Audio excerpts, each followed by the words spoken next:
fourth wave. So essentially, what is it? So we build voice AI agents, so you don't have to answer the phone and you don't have to hire someone to answer the phones. So you don't miss any calls? Exactly. Okay, great. So give us an example of how you've put that to use. We have a client here in the house right here, 843 Benefits. What's been your experience? Well, working in the benefits and health insurance space, it's obviously the most exciting thing to talk about. Everybody loves talking about insurance. So we wanted exactly. So we wanted an agent that had a little attitude, and I couldn't think of anybody better than Tina Fey. So we built our agent around the attitude of Tina Fey, and she throws in some jokes and a little smart-ass humor every now and then, but gets the job done. Oh my God. And we've had several people call in that have gone through that, and they're just super impressed with it. Sometimes it's just impressed that they're able to get everything done that they needed to do on the phone call, but other times it's kind of like they're imagining that's the tip of the spear of working with us. It's something that other companies are not using. And so if we can do this with just an inbound call, whatever else are we going to do is got to be amazing. So it's Okay, you had me at Tina Fey. Great, so what can we expect on the demo tonight? So we're building a creature of your own imaginations tonight. I want to build a impractical agent just from the audience ideas. I want to come up with a role that is very original and outside the box. It's called Ether Grid. It's what I pride myself in is you've got call pathways, you've got prompts that you build for all these agents within, which it feels like a grid network of scientific, black and white sort of stuff, and then the ether is it's like the emotions and the personas that weave in within the structure of the agent is like the ether. So Ether Grid is the name of my prompting that I use. That it just makes things a lot quicker for me. But she functions as the creator of the personality and the character of the agents. I was trying to use Ether Grid for that for the longest time, and I was just banging my head against the wall because it was too logical. It was not good at creating different sort of personalities, and so this Viralai, who named herself, creates what she calls cousins, and so she goes through it, and so you'll see once we get an idea for a character, we'll go through Viralai first, and then move it into Ether Grid, and so I use GPT for. I'm a GPT snob for sure. I sort of blinders on GPT. There's a lot of LLMs out there, but I find that GPT is what does it for me, and I have a bunch of unique custom GPTs that do all different little tasks for me that are pre-prompted.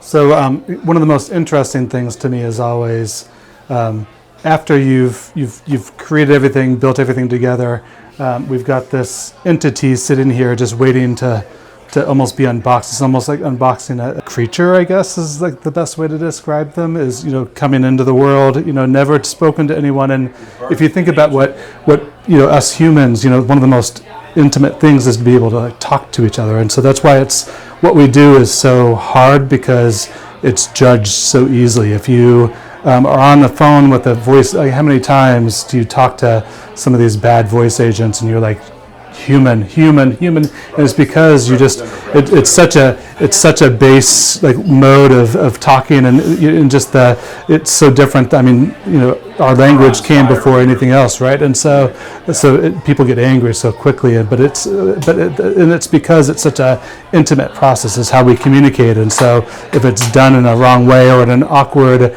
robotic way, pisses people off, pretty quickly. So yeah, I want to think of like a personality or a movie character. Matthew McConaughey. That's a good option. Kung Fu Panda. That could be a. We've all got to vote on it. We've got to vote on it. No one knows Elle Woods. No, what's that? Yes. That could actually be that actually. Oh my God. That actually. Wrong crowd. No. I know it now. No, I've got. Yeah. No, I know it now. I'm bad with names, but as soon as you said that, yeah, that's my winner so far. I like that one. There you go. Got that personality. When we build voice agents, the big components, of course, voice is a big piece of it.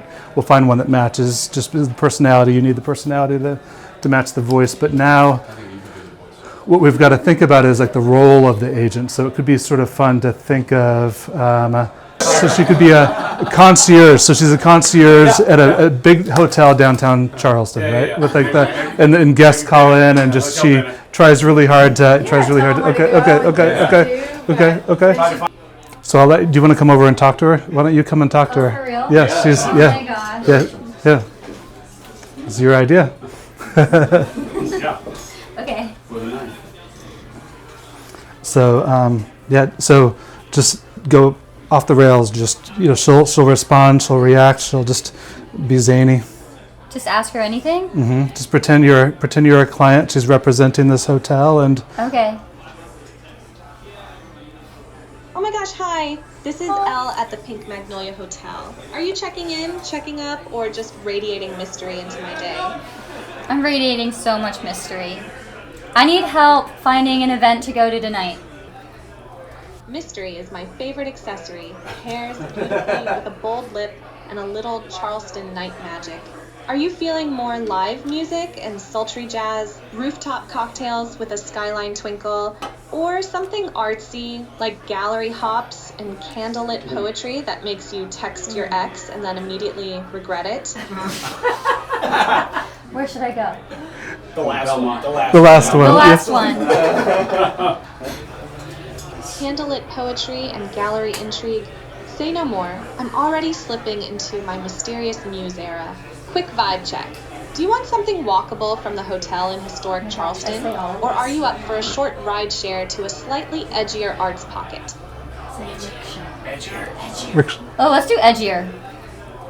Edgier it is. Think velvet shadows, paint under nails, and a poem that follows you home. Do you want a ticketed event with a set program?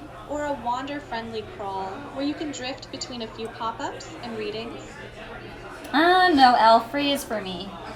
What's free? Free is my love language.